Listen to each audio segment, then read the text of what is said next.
It seemed like any other ordinary morning when Adam woke.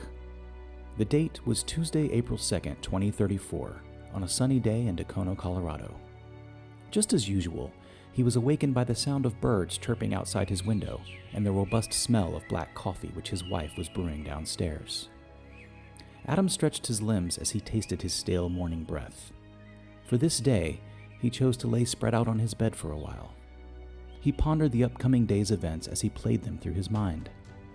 Although it seemed like an ordinary day from an external glance, it was far from that. Adam was scheduled to complete his final mission of Adanaut training today.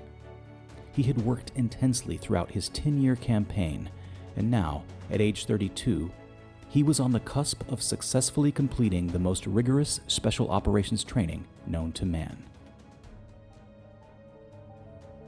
Adanauts is a secret society of hand-picked and highly trained militant space travelers, guardians, and intellectuals. They are called upon to undertake the most mentally and physically demanding missions necessary for the preservation and protection of the human race and its sustainability.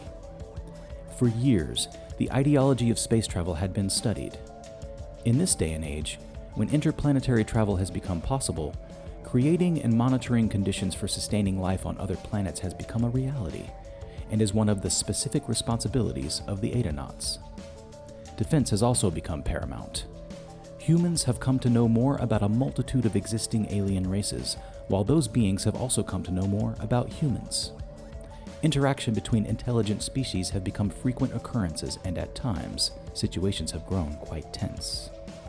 Specializations have been ongoingly developed and refined to equip the Adanauts with the means and tools necessary to repel alien intrusion on Earth and other planets being studied for inhabitation.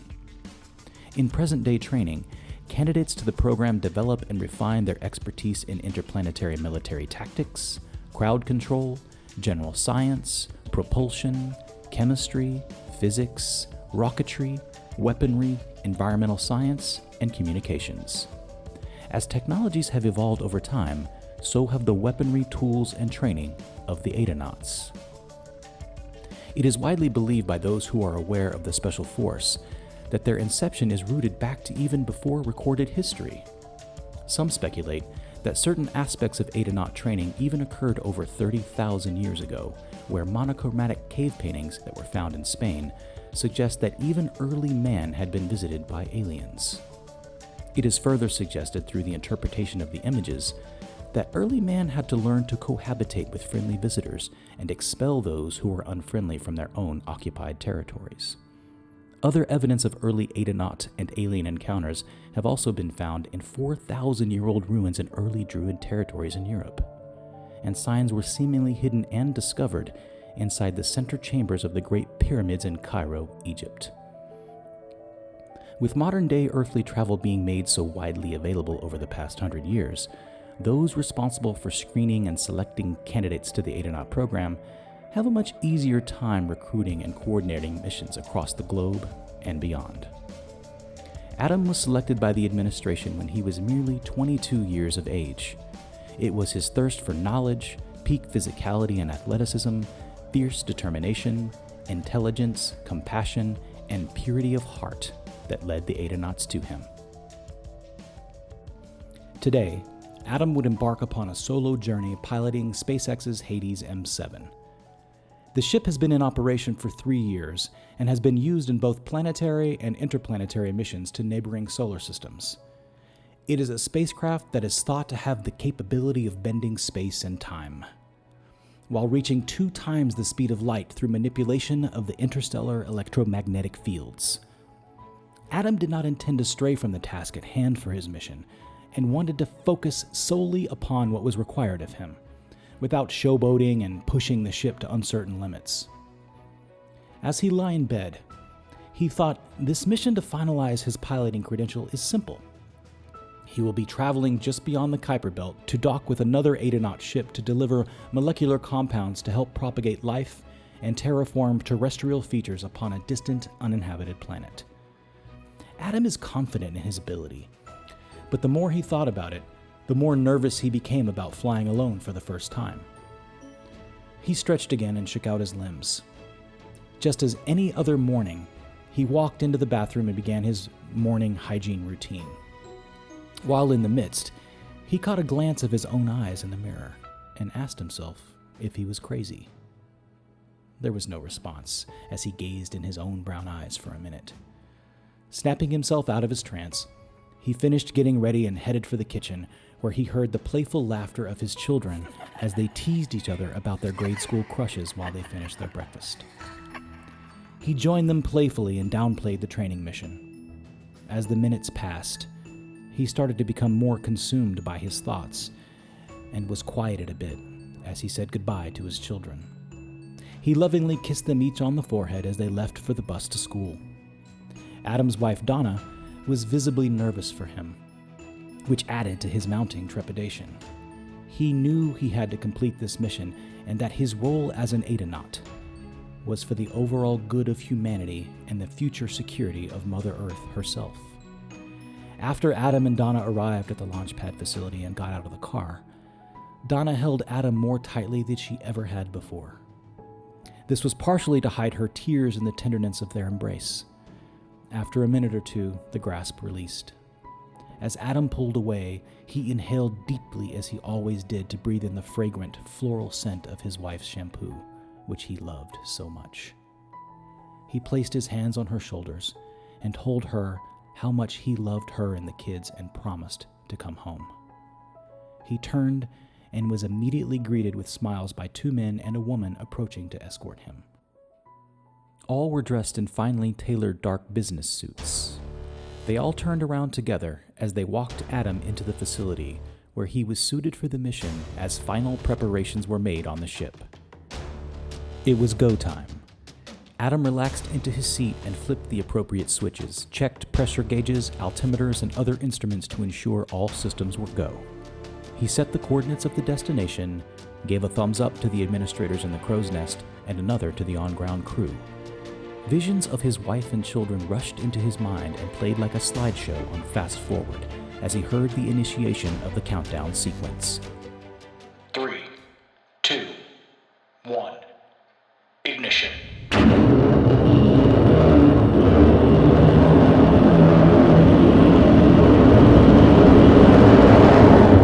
The sound of the takeoff was like the roar of 100 jet engines. The vibration rattled his teeth and eyes and made his cheeks wiggle like jello. He felt the push of the G-force weighing him heavily against the back of his seat as he could feel himself getting heavier and heavier as the ship launched straight up into the upper atmosphere. After about 20 seconds, the G-force ceased and Adam heard a loud clunking sound and knew that he was entering zero gravity and the first stage of his flying machine had just released. He peered out the window as he and the blue marble upon which he sat minutes ago grew more and more distant. Adam engaged Phase 2 of the mission and flipped the thrusters.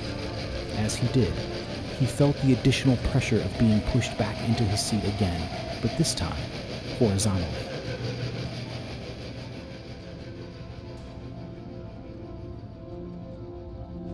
As his ship tore through the vacuum of space, he wondered in amazement at the peace and tranquility that he felt overcome him. During the journey, he thought much about the family he would see again soon. He also pondered the importance of his role as an adanaught, as he envisioned his pinning ceremony, where he would be accompanied by his wife and loving children. As he drifted farther and farther from home, he began to doze. He tried to fight sleep as he did not want to miss a second of this experience. His head began to bob. He'd catch it, and it would bob again. Adam nodded off to sleep as the autopiloted ship headed toward the pre-programmed coordinates. Suddenly, Adam was jolted awake as a break in the quiet erupted with a deafening hum that changed from a low pitch and rose to a crescendo and sunk to a low-fidelity bass hum that was followed by an incredibly loud sound similar to that of opening a new can of tennis balls. Adam's ears began to ring in harmony with the eerie sound of the humming. He was incredibly confused. He knew that the noise wasn't coming from inside the ship, and that it wasn't possible for noise to travel in space. Befuddled, He looked out of the side window and then the front to see if he could figure out what was going on. Outside the front window, he noticed changes in his darker-than-pitch surroundings. The stars, normally still, seemed to dance to the low-pitched hum, and the movement resembled that of seaweed on the surface of a wavy ocean. This wasn't right. He knew it.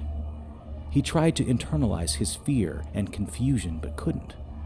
The next moment, he saw the edge of space to his right fold over to the left, as if a book was slammed shut, as he heard an incredibly loud pop.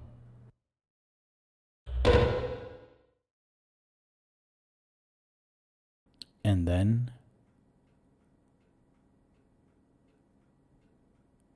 nothing. Nothing at all. Everything went dark. Everything went silent. There were no smells. There was no nothing. Adam could feel his body still in his seat, but had become completely deprived of all other sensations. He had no sense of time. He had no sense of whether he was conscious. He was utterly lost in space and time, with no idea of what would become of him. Confused, scared, and alone, he started to feel movement of his craft. As he continued gazing out the empty window for God knows how long, out of nowhere, he saw the curvature of a large planet begin to appear before him. The planet was of a red hue and had a strange dark spiral in the center of it. Adam squinted tightly and came back to his senses. He reviewed the gauges and found his ship to be very low on power. He wasn't sure how long the combination of energy and fuel would last, and seeing no way out of the situation, he decided to let the alien planet's gravitational pull on him do the work to conserve the power he would need to land. He had no choice. He had no idea where he was, but he knew that he was not on course. As he drifted toward the planet, he continued to wonder what the hell folded onto his craft, and where the hell had it taken him. As he approached closer and closer, he could tell that there were inhabitants of this foreign planet.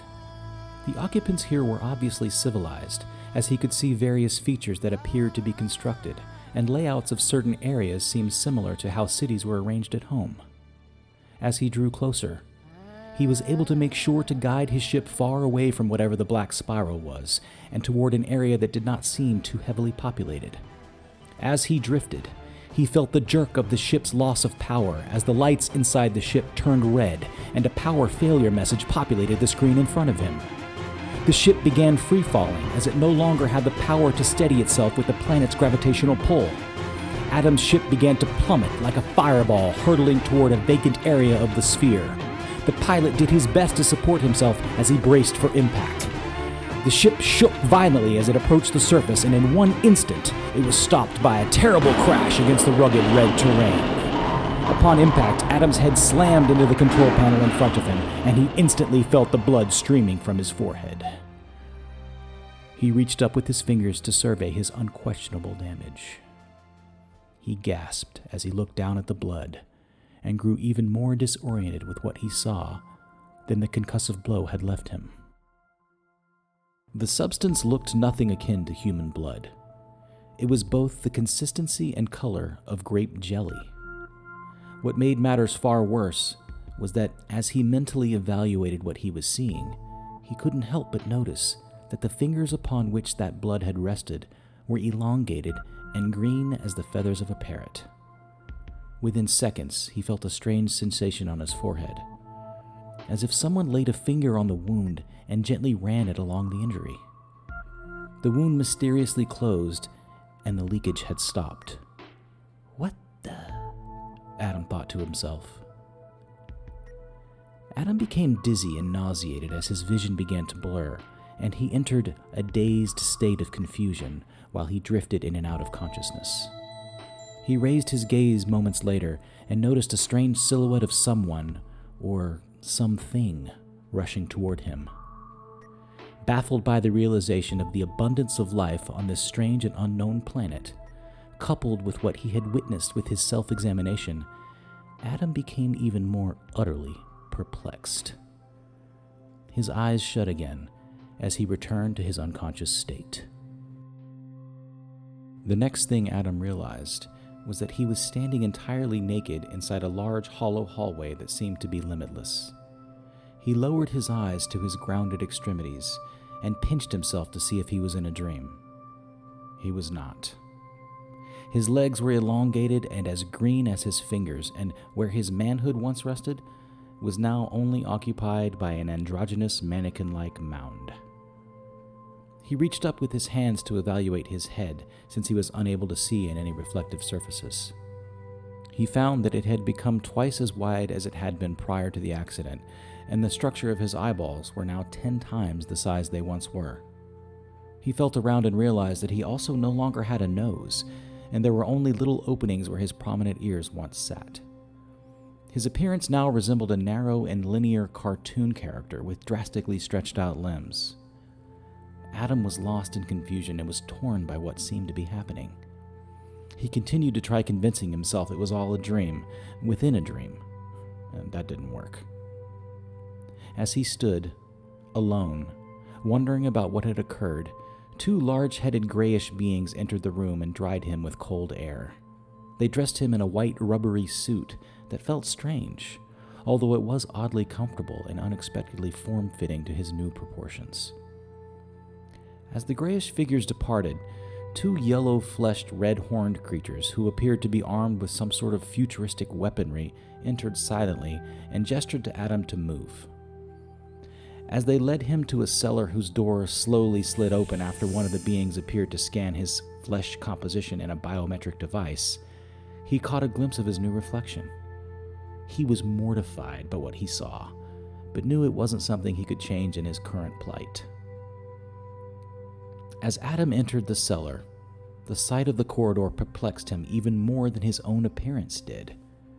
Everything he could see was the same dull gray matte finish. There were no joints on any of the surfaces, and it appeared to be one continuous wall on each side, upon which small windows were situated every 15 feet.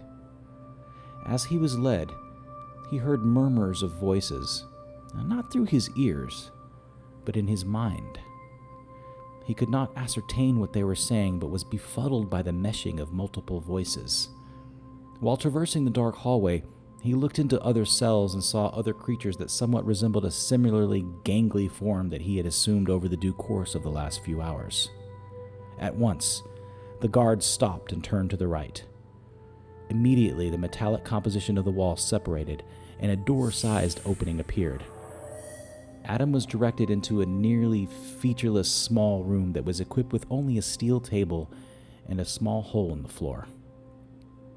Adam tried to scream in the face of his yellow escorts that, "I'm not like you.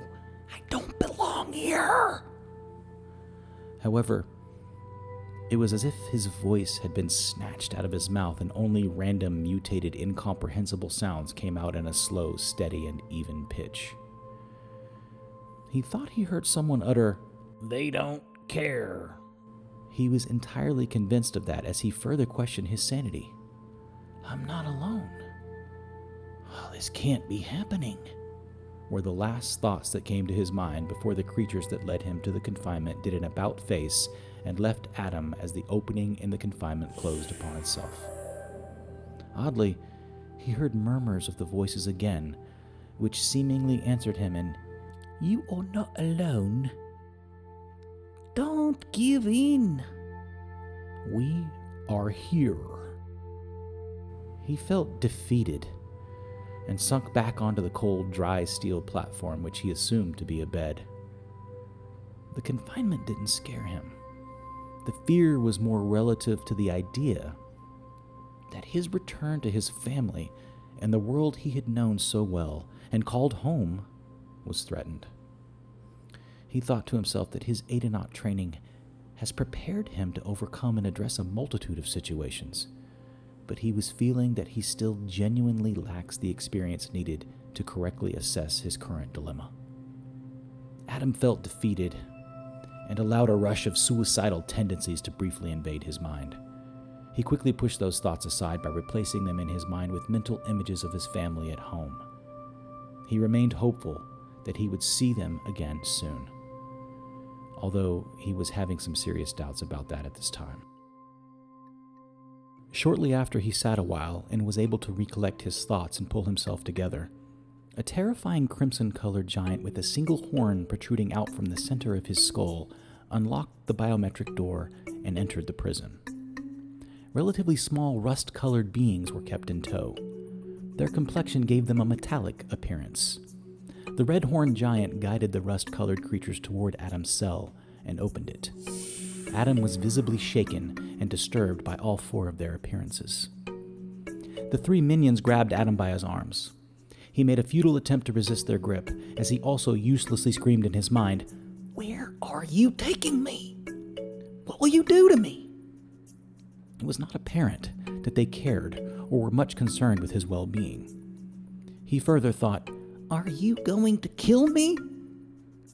One of the beings turned and widened a single eye, as if to acknowledge the concern, but then quickly turned as they continued on their way.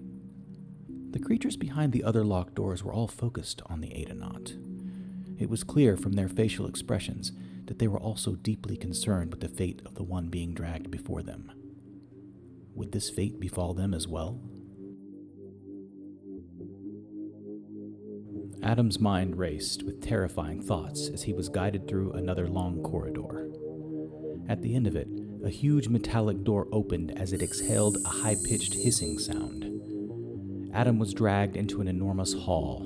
Hanging from the ceiling was a giant probe that stood to the height of about 20 feet. The distance between the ceiling and the floor was at least 30 feet. The size of the hall gave an appearance that everyone walking inside was a miniature version of themselves in a seemingly endless universe. Adam was laid upon a cold metallic table after being stripped of his garments. Quickly and systematically, a machine filled with liquid protruded from the floor, and it sprayed Adam with an acrid-smelling vapor that made all his limbs completely numb and rendered him paralyzed. A small extension protruded from within the probe and entered Adam's mouth. He could feel movement inside of his body and each of his extremities, but could do nothing to stop the intrusion. A second probe was then engaged by the red giant as a bright light shined down upon Adam. His entire body was being intricately inspected. He felt exposed in his nakedness in the open room, which echoed each metallic sound of the instruments being utilized for the inspection. His cold flesh pressed against the even colder steel table as he was poked and prodded inside and out while being pinched as samples of his flesh and body fluids were indiscriminately removed without consent.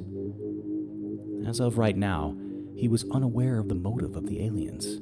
Moreover, he didn't know what they were capable of doing or what they intended to do in the short or long term. His best bet was to remain cooperative and quietly come up with a plan to escape from his predicament when he had time to evaluate, assuming that that time would come. After the grueling processes and procedures, the same beings that led Adam to the chamber led him back to his quarters.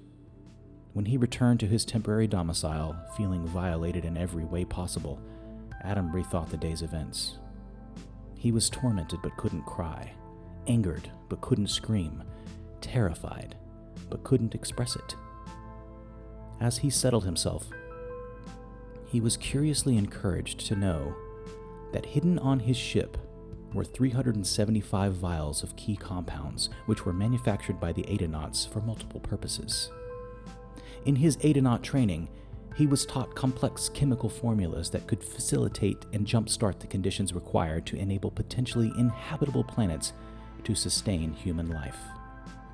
The compounds could also alter chemicals, elements, and atoms to produce different results in different stimuli, which would essentially be able to modify the overall human condition to adapt to unknown surroundings. These safeguards were put into place in the event he couldn't immediately return home. The benefits were invaluable. If he could only get back to the ship and recover them.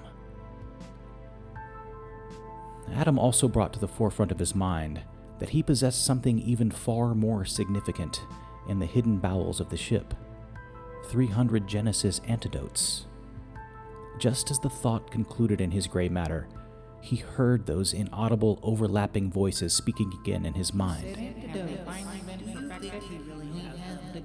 This can't be real. All these combined voices, invading his mind, had him questioning his own sanity again. He tried to shake the thoughts out of his thick walnut-shaped head, but they persisted. He wondered to himself, what is happening? A single voice answered, "A day of reckoning is at hand, Adanaut." Adam felt goosebumps form on his weird green flesh as he became further confused and drained. Mentally and physically taxed, he quickly drifted to sleep. These antidotes were not just a cure or remedy for a particular ailment, disease, or affliction. They were engineered by the adanauts over countless years of research to configure, reverse, reconfigure, and reshuffle the DNA of any living organism to enable it to change genetic sequencing to reform any being to a desired and predetermined result. It seemed as though Adam's inner voices may have also been privy to this information.